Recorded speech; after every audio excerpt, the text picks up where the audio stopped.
MC Sivasankara Sastry గారు అందించిన జ్ఞానస్వరూపం. భారతీయ ఆధ్యాత్మిక గురు పరంపరలో రామకృష్ణ పరమహంస ముఖ్యులు. పరమ గురువైన వారి ఉపదేశాలు లౌకిక వాసనల్ని చెరిపేసి ఆధ్యాత్మిక పథం వైపు నడిపిస్తాయి. వ్యక్తి ఆలోచన విధానాలను సమూలంగా మార్చేస్తాయి. రామకృష్ణుల దగ్గరికి వివిధ రకాల మనస్తత్వాలు కలిగిన వారు వచ్చి తమ సందేహాలకు సమాధానాలు తెలుసుకునేవారు.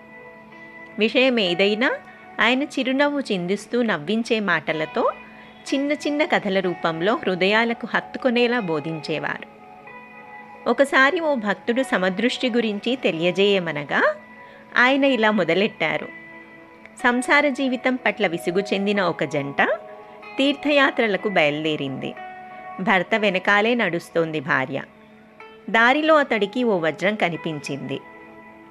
భార్య చూస్తే దాని మీద ఆశపడి వైరాగ్య స్థితిని పోగొట్టుకుంటుందేమోనని దాన్ని దాచిపెట్టే ప్రయత్నం చేశాడు. అది గమనించిన ఇల్లాలు, వజ్రానికి మట్టిగడ్డకు మీకు తేడా కనిపిస్తూ ఉంటే ఇక సన్యసించడం ఎందుకు అంది. వజ్రానికి మట్టిగడ్డకు తేడా తెలియని సమదృష్టి కలిగి ఉండటమే వైరాగ్యం. ఉచ్ఛ నీచ భేదభావం లేని సమభావమే వైరాగ్యానికి పరాకాష్ఠ అని రామకృష్ణుల వారు విశదంగా చెప్పారు. ఓ నడివయస్కుడు సన్యాసం గురించి అడిగాడొకసారి. దానికి సమాధానంగా, నాయనా, అందరూ సన్యసించలేరు. కోరికలనేవి లేకుండా కరిగిపోయినప్పుడే అది సన్యాసం అవుతుంది. ఓ యోగి రాజును ఓ ప్రశాంత ప్రదేశానికి తీసుకెళ్ళాడు. రాజా, మీరు అటు పక్కకి వెళ్ళి ఏకాగ్రతతో భగవంతుణ్ణి ధ్యానించండి, నేను పిలిచినప్పుడు రండి అని చెప్పి పంపాడు.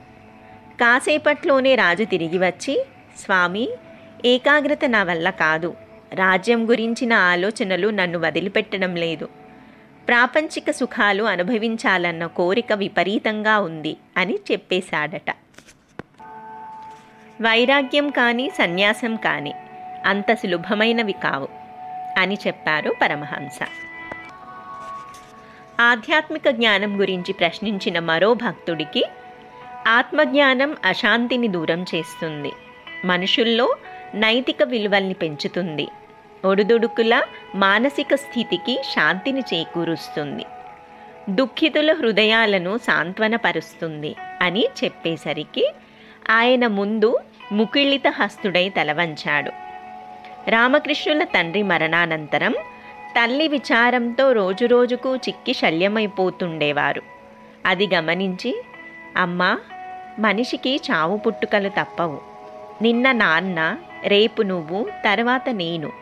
ఏదో ఒకరోజు ప్రతి ఒక్కరూ ఈ లోకం విడిచి వెళ్ళిపోక తప్పదు.